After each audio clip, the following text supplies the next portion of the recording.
Fala, meus queridos, professor Guilherme Venturim, para falar um pouco aqui com vocês sobre blocos sobre estacas. Blocos sobre estacas não são aqueles blocos de fundação lá da fundação superficial, aqueles blocos de concreto, onde a gente não tem a utilização de aço, né? É um tipo de fundação rasa ou fundação superficial, ou também chamado fundação direta. Aqui não, nós estamos falando de blocos sobre estacas. Estaca por si só já é uma fundação do tipo profunda. Lá em fundações a gente ensina, estuda tudo isso. Quando eu falo de blocos sobre estacas, eu falo do nosso bloco, que a gente chama de quê? Bloco de coroamento, mais conhecido como bloco de coroamento, que é diferente de fundação do tipo bloco superficial, que é a fundação superficial. Maravilha! Disso nós já entendemos. Agora vamos falar um pouco sobre o dimensionamento, que recentemente vem sendo cobrado por algumas bancas. Eu utilizei como referência aqui a apostila do professor Paulo Sérgio Bastos, Estruturas de Concreto 3, professor da Unesp Bauru, que eu vos digo, desde a época da faculdade, gostava muito. Não tive uma base boa de concreto com o meu professor, então, por conta própria, tive que correr atrás e esse cara foi simplesmente sensacional. Tem muito material bom dele na internet. Bom, falando do nosso bloco de coroamento, como é que eu dimensiono esses caras? Nunca ouvi falar disso, não faço ideia. Bom, dá uma olhada que vocês vão entender e, felizmente, é bem simples. Os blocos eles são estruturas de volume usados para transmitir às estacas e aos tubulões as cargas de fundação, podendo ser considerados rígidos ou flexíveis. Os blocos flexíveis eles têm, assim como sapata flexível, uma complexidade muito grande na distribuição de esforços. Por isso, assim como nós fugimos da sapata flexível, o bloco também, nós tentamos sempre fugir de blocos flexíveis para que nós possamos, então, evitar verificações, por exemplo, como a verificação de punção no próprio bloco. Então a gente traz sempre uma análise de blocos, e assim como a gente viu em sapatas também, sapatas rígidas. Então nós temos aqui estaca, e esse bloco de coroamento abraçando duas ou mais estacas. O mesmo acontece com um tubulão. Posso ter um bloco de coroamento ali com 2 ou mais tubulões. Sempre quando a gente tem um bloco, assim, geralmente é bom ter 2 ou mais estacas. Se eu puder escolher, eu escolheria para ter 2 ou mais estacas ou tubulões. Por quê? Isso dá uma estabilidade lateral, né? Também, se houver no pilar alguma excentricidade de carga. Então veja que esse desenho aqui de um pilar chegando num bloco sobre 2 estacas. E tem uma parte mais escura, que nós vamos falar sobre essa parte mais escura exatamente agora. Primeiro, só para complementar, falamos que o flexível a gente precisa fugir e vamos falar qual é o comportamento dos blocos rígidos. O comportamento dos blocos rígidos é caracterizado da seguinte forma.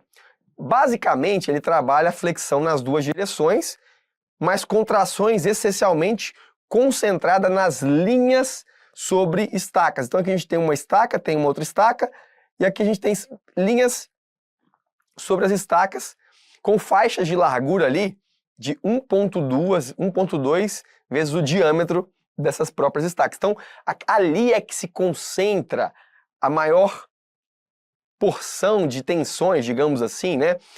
Embora a flexão ocorra ali nas 2 direções, há uma concentração de tensões e, consequentemente, ali, de trações nas faixas de 1,2 vezes o diâmetro das estacas. Vamos entender isso melhor no próximo slide, fique tranquilo. Forças transmitidas do pilar para as estacas são essencialmente por bielas de compressão. E aqui a questão tenta trazer um pouco exatamente isso. Aqui nós temos uma biela de compressão do concreto, aqui outra biela de compressão do concreto também para a outra estaca. É a principal forma de transmissão de cargas, né? E C, trabalho ao cisalhamento também em 2 direções, não apresentando ruína por tração diagonal, e sim por compressão dessas bielas aqui que a gente acabou de mostrar. Então veja que o nosso dimensionamento ele concentrará esforços ou energia no sentido de dimensionar estas bielas, né, ou a força nessas bielas de compressão. Quando a gente fala de blocos rígidos, nós temos basicamente ali, ou podemos ter, a existência de 4 tipos de armadura. A armadura de flexão, obviamente, que é a armadura que vai resistir aos esforços, né? E ela deve ser disposta essencialmente nas faixas definidas pelas estacas, lembra? Que é uma característica do bloco rígido, trabalhar a flexão nas 2 direções, mas com trações essencialmente concentrada na linha entre estaca. Então aqui é uma linha entre estaca, outra linha entre estaca, linhas entre estacas, linhas entre estacas. Então essa armadura de flexão, ela tá ali, ó, em mais ou menos 1,2 vezes a largura das estacas, é onde se concentra a maior quantidade de carga, de tração. Por isso, a armadura de flexão ela está essencialmente disposta. Mais de 85% da armadura calculada para a flexão desses blocos tem que estar concentrada nessas faixas ali de 1,2 vezes a largura das estacas. E aí depois nós temos a armadura também de distribuição, que ela obviamente não pode se restringir ao espaço ali entre as estacas. Ela, para controle de fissuração, ela tem que estar ali disposta nas 2 direções, e aí que se fala de forma uniformemente distribuída. Portanto, nós estamos vendo em preto aqui um AS de distribuição nos 2 sentidos e distribuído por todo o bloco, que é a nossa armadura de distribuição, correspondendo ao que é 20% do total das forças de tração em cada uma delas. Então o dimensionamento para essas barras ali corresponde a mais ou menos 20% das forças de tração. E podemos ter, em alguns casos, armadura de suspensão e armadura lateral e superior.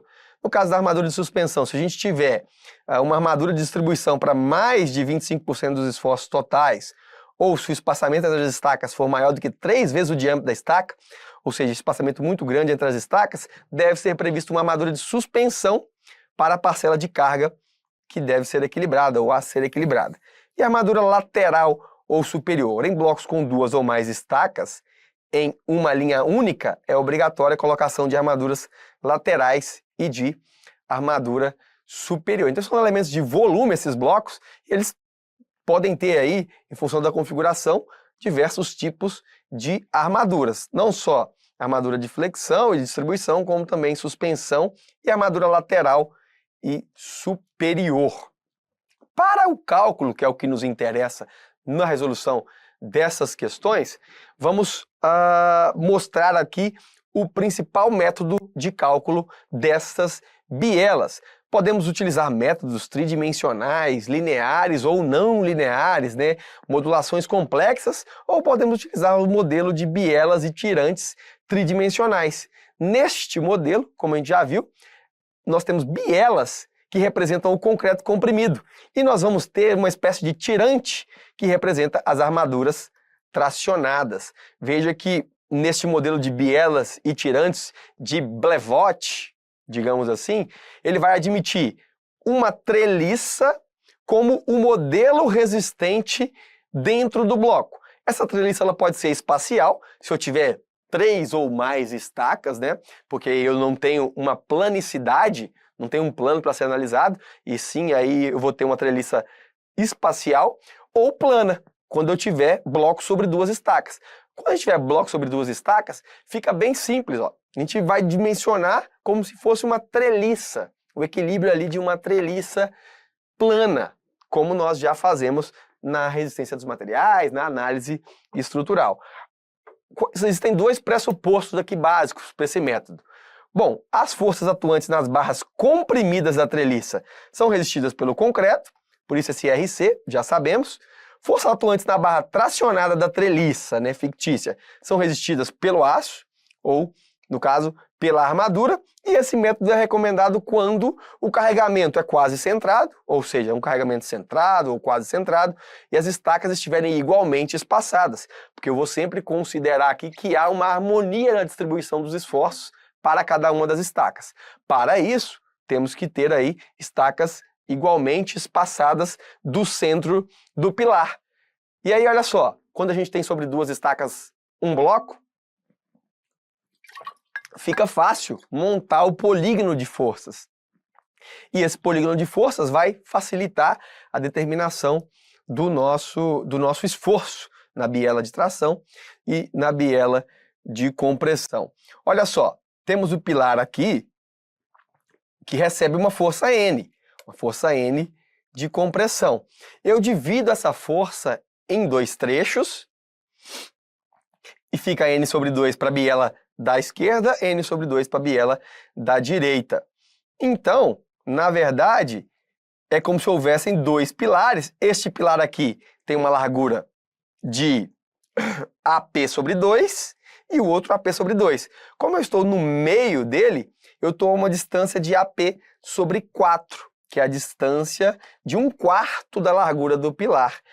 A 1/4 da largura do pilar atua o meu esforço para a biela a ser considerada. No caso, seja a biela da esquerda ou da direita, nós temos um problema aqui simétrico. Daí eu posso escrever o seguinte, que a força foi dividida em duas, são duas estacas. Então a força é N sobre 2. Esse é o vetor da força.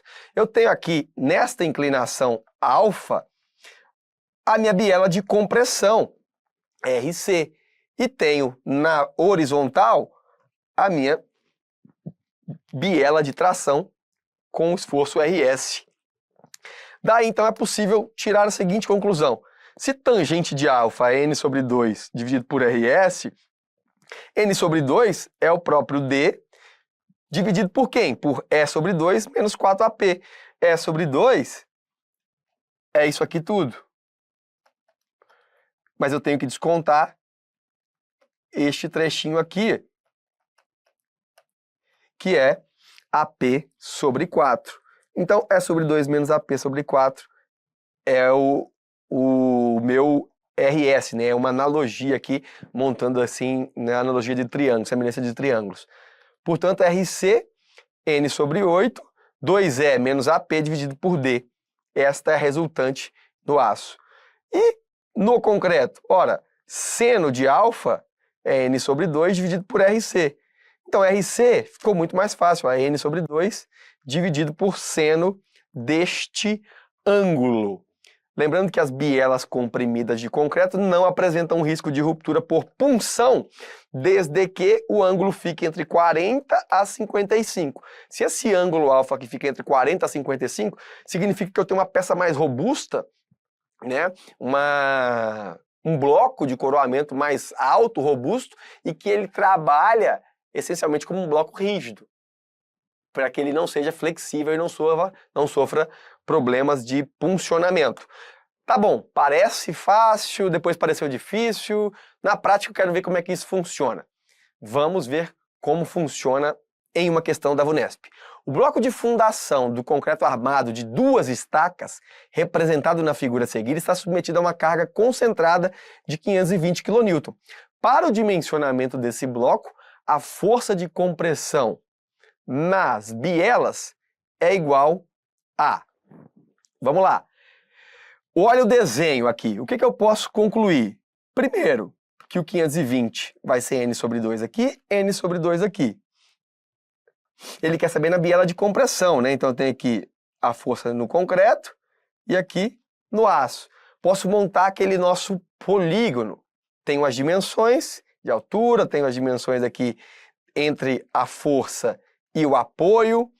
Então, olha, neste desenho está explicando mais ou menos os vetores de força ali trazidos na aula teórica, né, no que a gente acabou de ver. N sobre 2, RC e RS. Ora, seno de alfa é igual a cosseno sobre hipotenusa. Quem é o nosso cosseno? Cosseno aqui nosso é 0,8 dividido por hipotenusa. Olha aqui, eu não tenho a dimensão da hipotenusa, mas eu tenho cateto 0,8 e cateto 0,6. Então, a hipotenusa é a raiz ali do somatório do quadrado dos catetos. Essa é a nossa hipotenusa. Então, o seno de alfa acaba sendo 0,8.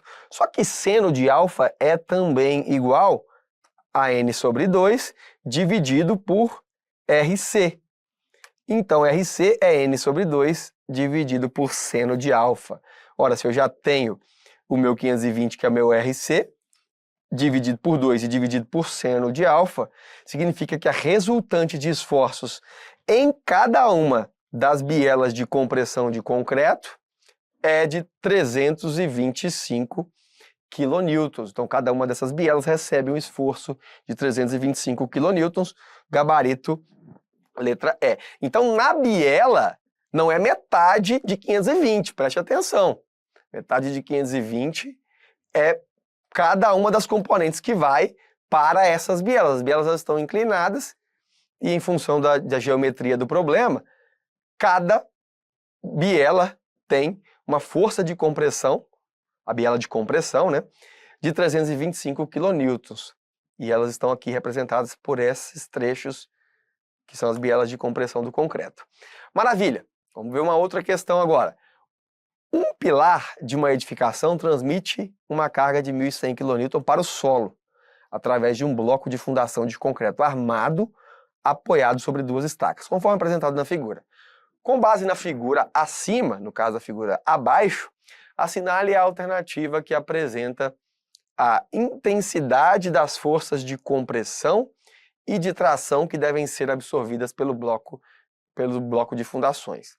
Agora ele quer saber quanto vale B1, quanto vale B2, quanto vale B3 e quanto vale T1. Mesma coisa que a gente viu, o raciocínio é o mesmo. Ora, B1 nada mais é do que 1.100 dividido por 2, que é o quanto vai para cada biela, quanto de esforço vai para cada uma das bielas. Então, B1 é o total de esforço dividido por 2. Seno de alfa é B1 sobre B2. Nós vimos aqui, se eu pegar o seno de alfa aqui, B1 dividido por B2. Se eu já tenho B1, eu posso concluir que, já achando o seno de alfa, né, com base nas dimensões dadas pelo problema, que B2, 695,8.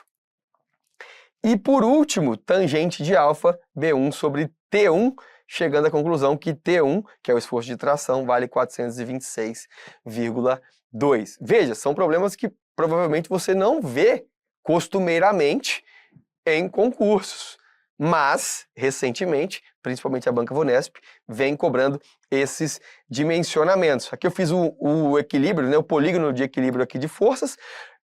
Para achar B3, eu poderia inclusive fazer o equilíbrio deste ponto, desse nó.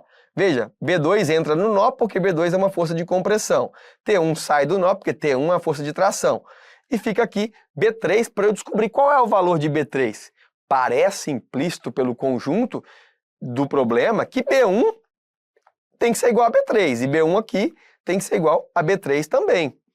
E é exatamente isso. Se eu coloco somatório de forças verticais igual a zero, B3 tem que ser igual a B2 vezes seno de alfa, que é a componente B2 aqui, ó. B2 seno de alfa. Ou seja, B3 é 695,8 vezes o seno de alfa. B3 é igual a 550. Mas, ora, B1 é 550 e B3 também é 550? Exatamente. Se aqui eu dividir por 2, na hora que eu fizer somatório de força horizontal, esses B3 aqui também tem que ter o mesmo valor de B1. B2 não tem o mesmo valor, porque B2 tem uma inclinação alfa. Então essa biela B2 aqui vai ter um valor um pouco mais alto, 695,8, e consequentemente a tração no banzo aqui de aço, 426,2. Última questão, da Vunesp, um pouco mais difícil, recente, mas um pouco mais difícil, porque aqui nós estamos diante do quê? O bloco de fundação de concreto armado com 3 estacas. E aí foge um pouco do dimensionamento de treliça plana que nós falamos aqui nos blocos. Aqui já fala para uma treliça espacial. Mas veja só, ela também não quis te matar de raiva. O que ela fez? O bloco de fundação de concreto armado de 3 estacas da figura a seguir está submetido a uma carga concentrada de 600 kN. Para o dimensionamento desse bloco, a força de compressão nas bielas de concreto é de... Se ele tivesse pedido a força de tração nas bielas de aço, nas bielas tracionadas, seria mais difícil. Mas na biela de compressão, o raciocínio é idêntico. O raciocínio é idêntico aos que nós vimos para a biela de compressão. Como são 3 estacas, a minha força que vai para cada uma das bielas é N sobre 3. Aqui eu vou ter uma biela, aqui eu vou ter uma biela, aqui eu vou ter uma biela. Então o esforço N sobre 3. O diagrama fica mais ou menos N sobre 3, alfa que é a inclinação, RC e RS, do mesmo jeito que nós havíamos. Só que aqui agora são 3 desse, né? E portanto, este valor aqui, para a composição aqui desenhada, fica E raiz de 3 sobre 3. Essa distância fica E raiz de 3 sobre 3. E essa outra distância que deve ser descontado fica 0,3 AP. Isso deriva da geometria. Por que eu não quero que você se preocupe com isso? Porque nem a própria VUNESP, numa questão dessa, trouxe o pedido do RS, que é a resistência nas bielas, o esforço nas bielas de aço, nas bielas de tração, que é mais complexo. Agora, nas bielas de compressão, meu amigo, é a mesma coisa. N sobre 3 dividido por RC é igual a tangente de alfa. RC é N sobre 3 dividido por seno de alfa. Qual é a diferença? Daqui. Vou mostrar para vocês. N sobre 2 dividido por seno de alfa, é o valor de RC. Agora aqui, a diferença na biela de concreto é que são 3 estacas. N sobre 3 dividido por seno de alfa. Pronto. Facilitou a sua vida. N sobre 3 dividido por seno de alfa. Dados os problemas aqui 0,60 e 0,8, calculo o seno de alfa e RC, então, 250 kN. Não se aprofundem nisso, eu dei a referência aqui do professor, mas tem muito mais coisa, muito mais avançada do que a gente precisa para concurso. Então aqui, bloco sobre 2 estacas e, no caso de bloco sobre 3 estacas, o raciocínio é o mesmo para as bielas comprimidas. Tá ok? Na biela de tração é um pouco mais complexo por conta da geometria do problema, mas via de regra, esforço dividido por 2 ou 3 estacas, dividido por seno do ângulo que forma essa biela, resolvido esse problema, resolvida as questões desse tipo. Não espero, pelo menos desejo, que as bancas não tragam nada mais além disso. Um abraço e até a próxima.